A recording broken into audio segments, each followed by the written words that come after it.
Break के बाद दोबारा आपका इस्तकबाल है। अब नजर डालेंगे कौमी और बैनुल अक़वामी खबरों पर। लोकसभा के स्पीकर ओम बिरला ने बताया है कि अगले साल हिंदुस्तान में मुनक्कद होने वाली दौलत मुश्तरका ममालिक के पार्लिमानियों के स्पीकरों और प्रेसिडाइंग अफसरान की 28वीं कॉन्फ्रेंस में AI और सोशल मीडिया का इतलाक होगा। पार्लियामेंट के स्पीकर्स और प्रेसिडाइंग ऑफिसर CSPOC की कॉन्फ्रेंस की कायमा कमेटी का इजलास की सदारत करते हुए बिरला ने इन ख्यालात का इजहार किया। वज़ीर आज़म नरेंद्र मोदी की दूरअंदेश क़यादत में हिंदुस्तान की तब्दीली की वजाहत करते हुए बिरला ने बताया कि हिंदुस्तान अब 5वें सबसे बड़ी मईशत और स्टार्टअप्स के लिए तीसरा सबसे बड़ा माहौलियाती निज़ाम बन गया है। उन्होंने मज़ीद कहा कि हिंदुस्तान ज़राअत, फैनटेक, AI और तहकीक और इख्तिरा जैसे कई शोबों में बड़े पैमाने पर तब्दीली देख रहा है। उन्होंने ये भी बताया कि हिंदुस्तान में अब आलमी मियार का बुनियादी ढांचा और खिदमात का शोबा है और उम्मीद जाहिर की कि आइंदा साल जब मुअज़्ज़िज़ीन CSPOC में शिरकत के लिए हिंदुस्तान में होंगे तो वो मुल्क की विरासत और तरक्की के मुनफरिद इम्तिजाज का तजुर्बा करेंगे।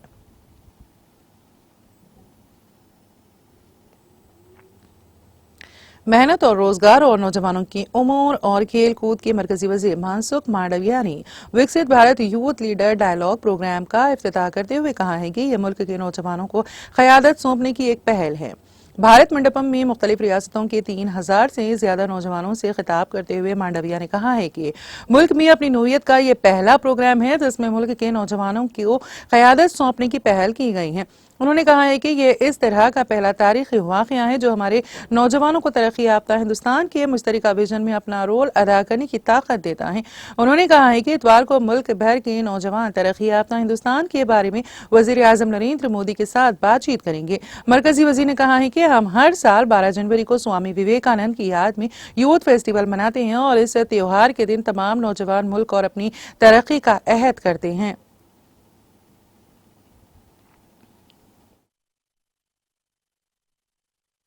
आज का कार्यक्रम आई दी यूथ है, बाय दी यूथ है, फॉर दी यूथ है। ये कार्यक्रम आप लोगों ने तैयार करा है और इसलिए सारा कार्यक्रम की रचना और प्लानिंग आपके विचार से हुआ है और इसलिए भारत को विकसित बनाने के लिए, डेवलप्ड कंट्री बनाने के लिए आपकी क्या राय है, आप क्या चाहते हैं, आपका विजन का भारत कैसा होगा। कल मैं आया, 10 ट्रैक का प्रेजेंटेशन चल रहा था। युवा विकसित भारत के लिए एग्रीकल्चर सेक्टर में विकसित भारत में क्या होना चाहिए, स्टार्टअप में विकसित भारत के लिए हमें क्या करना चाहिए और आज क्या है, वुमेन एम्पावरमेंट के लिए विकसित भारत में हमारे देश की महिलाओं की क्या स्थिति होनी चाहिए। दोस्तों, जब युवाओं को मैं सुना मेरा कॉन्फिडेंस बिल्ड हुआ। मुझे पक्का विश्वास है कि आप मोदी जी के सपनों का विकसित भारत 20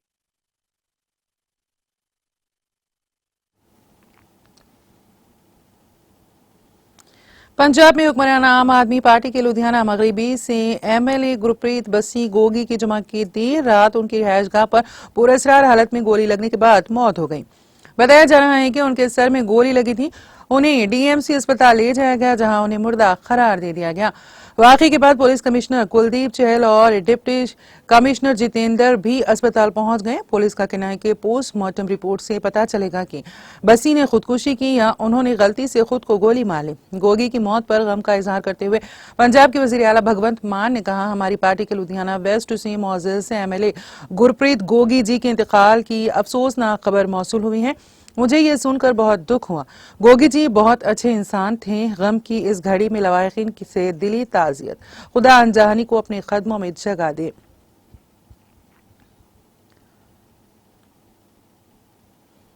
मदारिस हाई कोर्ट ने वेलूर के साबिक कांग्रेस MLA C गिना सेकरन और उनकी अहलिया को गैर मुतनासिब असासाजात के इल्जाम से बरी करने के ज़ेरी अदालत के फैसले को मुस्तरद कर दिया है। Directorate of vigilance and anti corruption ने उनके खिलाफ मुकदमा दर्ज किया था। DVAC ने इनके खिलाफ 2006 से 2011 तक MLA रहते हुए मुबैना तौर पर 3.15 करोड़ रुपए के असासे हासिल करने का मुकदमा दर्ज किया था। वेलूर की खुसूसी अदालत ने 2016 में गेनेस सेकरेन और उनकी अहलिया मेकला को बरी कर दिया था। ताहम DVAC की तरफ से दायर नजरसानी की दरख्वास्त को जस्टिस वेलमोर्गन ने मंजूरी दी थी। DVAC ने कहा है कि साबिक MLA की अहलिया के पास आमदनी का कोई जरिया नहीं है और उनके खिलाफ इल्जामात के लिए इब्तदाई सबूत मौजूद हैं।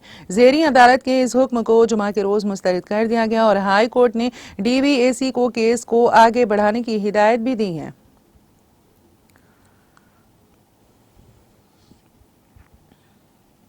रियासत गुजरात के अहमदाबाद में दिल का दौरा पड़ने से एक कम सिन तालिबा की मौत हो गई। तफसीलात के मुताबिक तीसरी जमात में जेर तालीम 8 साल गार्गी स्कूल पहुंची थी कि उसे सीने में अचानक दर्द उठा, जिस पर उसने स्कूल में मौजूद एक कुर्सी पर बैठ गई और कुछ देर बाद वो जमीन पर गिर गई। स्कूल अमले ने उसे फौरी तौर पर अस्पताल मुंतकिल किया, लेकिन डॉक्टरों ने उसे मुर्दा करार दिया। इब्तदाई रिपोर्ट के मुताबिक मौत की वजह दिल का दौरा बताया गया है। यह वाकया CCTV फुटेज में कैद हो गया।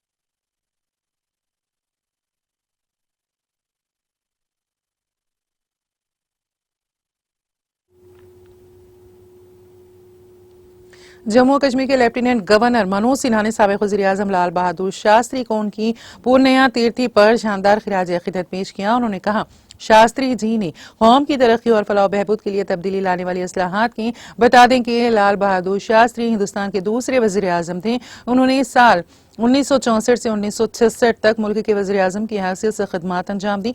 2 अक्टूबर 1904 में पैदा होने वाले लाल बहादुर शास्त्री ने 11 जनवरी 1966 को 61 साल की उम्र में इंतकाल किया। मनोज सिन्हा ने साबिक वज़ीर आला को खिराज अक़ीदत पेश करते हुए हफ्ते को एक्स पर एक पोस्ट में कहा, मैं साबिक वज़ीर-ए-आज़म श्री लाल बहादुर शास्त्री जी को उनकी पूर्णिया तीर्थी पर खिराज अक़ीदत पेश करता हूँ। उन्होंने कहा, विकार, सादगी और सालिमियत का मजहर शास्त्री जी ने कौम की तरक्की और बहबूद के लिए तब्दीली लाने वाली इस्लाहात की। उनका पोस्ट में मजीद कहना था, उनके आइडियल हमें एक खुशहाल और खुद इन्हिसार हिंदुस्तान की तरफ तरगीब देते रहेंगे।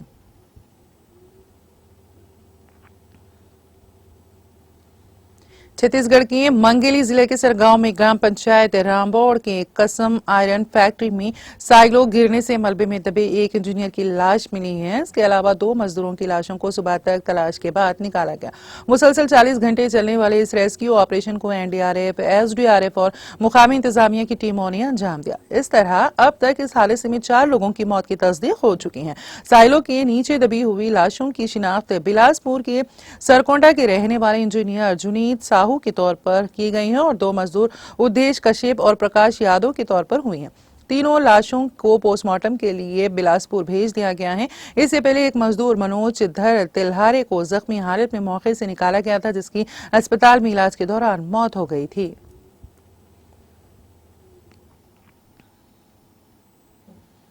अमेरिकी सदर जो बाइडेन ने यूक्रेन के सदर व्लादिमीर ज़ेलेंस्की को पैगाम दिया है कि वो यूक्रेन की हिमायत जारी रखेंगे। व्हाइट हाउस के तर्जुमान क्राइन जैन पेर ने रोजाना की प्रेस ब्रीफिंग में एजेंडे के हवाले से बयान दिए हैं। जैन ने इतला दी है कि बाइडेन ने ज़ेलेंस्की के साथ अपनी फोन पर बातचीत में इस बात पर जोर दिया है कि अमेरिका यूक्रेन के साथ खड़ा रहेगा। उन्होंने रूस के खिलाफ ताज़ा तरीन अमेरिकी पाबंदियों का भी जायजा लिया और कहा कि वो मास्को पर दबाव डालते रहेंगे। अमेरिका के नौमंतखब सदर डोनाल्ड ट्रंप ने ऐलान किया था कि जब वो ओहदा संभालेंगे तो वो रूस के सदर व्लादिमीर पुतिन और यूक्रेनी सदर ज़ेलेंस्की दोनों से मुलाकात करेंगे ताकि रूस यूक्रेन जंग को खत्म किया जा सके।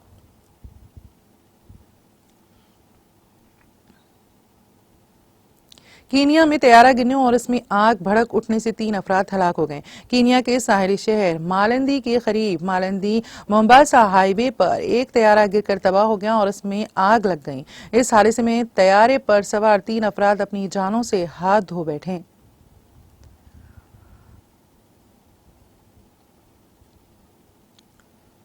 गाजा में जुमा के रोज इजरायली फिजाई हमलों में एक सहाफी समेत कम से कम 22 फलस्तीनी शहीद हो गए। इसके अलावा गाजा में मवासिलाती ब्लैकआउट का खतरा है, जिससे ईंधन की किल्लत का सामना हो सकता है। महकमा सेहत के अफसरान ने ये इत्तला दी है। गाजा में शहरी दिफा के रजाकारों ने इतला दी है कि गाजा शहर के शुजाइया मोहल्ले में लोगों के एक ग्रुप ने एक मकान को निशाना बनाकर किए गए फिजाई हमले में 8 अफराद हलाक और मुतादिद जख्मी हो गए। बादशाह वसती गाजा में अलब्रेज पनाह गजीन कैंप पर फिजाई हमले में 7 अफराद मारे गए। जनूबी गाजा के खान यूनुस में नासिर अस्पताल के तिब्बी हुकाम ने बताया है कि शहर में मुतादिद मुकामात पर फिजाई और तोप खाने के हमलों के बाद 4 लाशें निकाली गईं। वसती गाजा के अल नसीरात में वाक़ अल औदा अस्पताल ने तोपखाने की गोलाबारी और ड्रोन हमलों से अल गदर टीवी के सहाफी सईद निभान समेत 3 अफराद की हलाकत और 6 के जख्मी होने की इत्तला दी।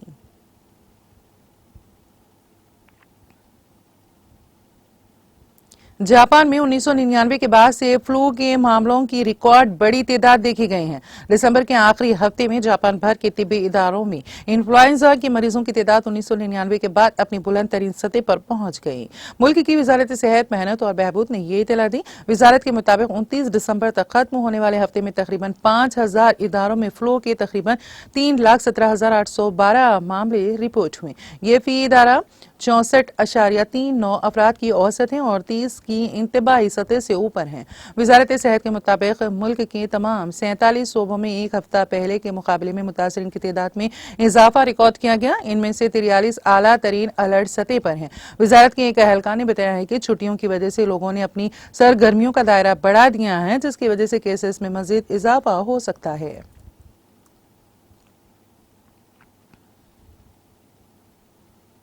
दमिश्क की जामे अमूवी मस्जिद में भगदड़ मचने से मरने वालों की तादाद 4 हो गई है। शामी अखबार अल वतन ने दमिश्क के महकमा सेहत के हवाले से ये खबर दी है। तुर्क टीवी चैनल अहबर ने इससे पहले जुमा के रोज 3 अफराद की हलाकत की इत्तला दी थी। अल वतन ने जुमा के रोज अपनी रिपोर्ट में कहा कि भगदड़ मुकामी बिलागर की तरफ से मुफ्त खाने की तकसीम की दावत के बाद हुई। कम अज कम 16 अफराद को अस्पताल में दाखिल किया गया था।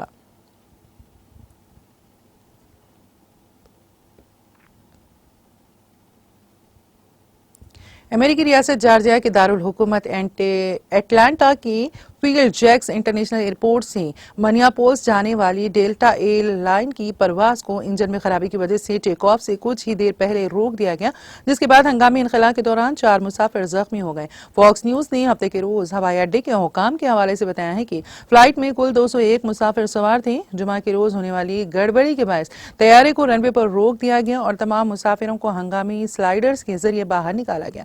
हंगामी इनखला के दौरान 4 मुसाफिरों को मामूली चोटें आई। हवाई अड्डे को मुकामी वक्त के मुताबिक दोपहर 2 बजे तक आर्जी तौर पर रोक दिया गया है।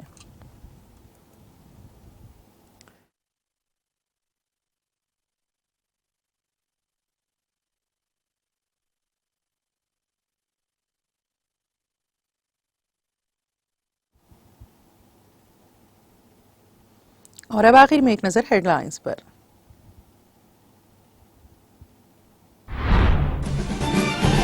वजीर आला रेवंत रेड्डी ने नए उस्मानिया अस्पताल की तामीर के सिलसिले में लिया अहम जायजा इजलास और इदारों से किया तबादला ख्याल। डिजाइन में सड़कों, पार्किंग, मुर्दाखाने और दीगर बुनियादी सहूलियात को शामिल करने की दी हिदायत। संध्या थिएटर भगदड़ मामले में तेलुगु फिल्म के मशहूर अदाकार अल्लू अर्जुन को नामपल्ली कोर्ट से मिली राहत। पुलिस स्टेशन में हाजिरी देने के हुक्म से मुस्तशना करार देते हुए बैरून मुल्क जाने की दी इजाजत।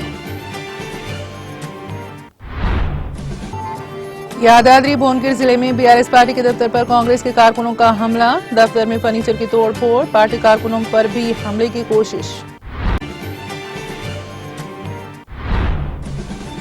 अगर बीआरएस पार्टी कारकुनों या दफातर पर हमले किए गए तो उन्हें मुनासिब सबक सिखाया जाएगा। यादाद्री भुवनगिर जिले में बीआरएस पार्टी दफ्तर पर कांग्रेस के गुंडों के हमले पर केटीआर की कांग्रेस लीडरों को सख्त वार्निंग। राहुल गांधी की मोहब्बत की दुकान एक फरेब, ये दरअसल नफरत और तशद्दुद की है दुकान। तेलंगाना में इस तरह की तफरीक अंगेज सियासत के लिए कोई जगह नहीं। बीआरएस दफ्तर पर हमले पर रुकन कानूनसाज कौंसिल की कविता का रद्द-ए-अमल। यादाद्री भुवनगिर जिले में बीआरएस पार्टी के दफ्तर पर कांग्रेस के कारकुनों का हमला। साबिक वजीर जगदीश रेड्डी ने कांग्रेस कारकुनों के रवैये पर किया तशवीश का इजहार।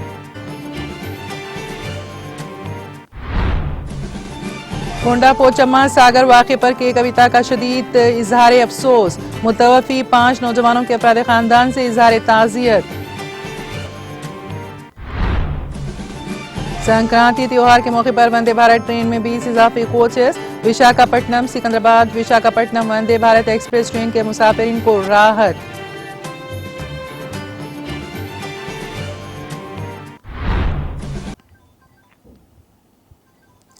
तेलंगाना एक्सप्रेस में फिलहाल इतना ही। ताज़ा तरीन अपडेट्स के लिए देखते रहिए TTV।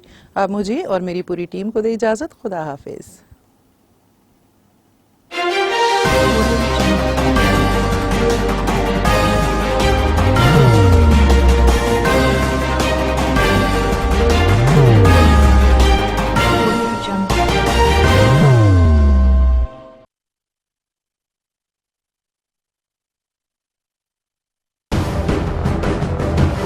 जिंदगी में कितना भी हो मुश्किलों का अंधेरा, रासिक स्टोन से चमकेगा किस्मत का सितारा। सीधे खानों से निकाल कर तराशा गया और डॉक्टर रोशन और डॉक्टर MM रजा के ज्ञान से संवारा गया। इल्मी जवाहरात एक बेशकीमती इल्म है। ये जिंदगी के हर मोड़ पर हमें आगाही देता है। हमारी नाकामयाबी, कारोबार में परेशानी, शादीशुदा जिंदगी में तनाव, औलाद की परेशानी, प्यार के मसाइल, लव मैरिज, पैसों की तंगी, पढ़ाई में असफलता, सेहत में खराबी, क्या यही है जिंदगी? कैसे मिलेगी हमें इन सब से राहत? इस सब मुश्किलों से निजात पाने के लिए जेमोलॉजिस्ट डॉक्टर रोशन और डॉक्टर MM रजा से एक मुलाकात बदल सकती है जिंदगी और तकदीर दोनों। Bangalore, Hyderabad, Visakhapatnam, Vijayawada, Dubai, Delhi, Mumbai. One visit can change your life.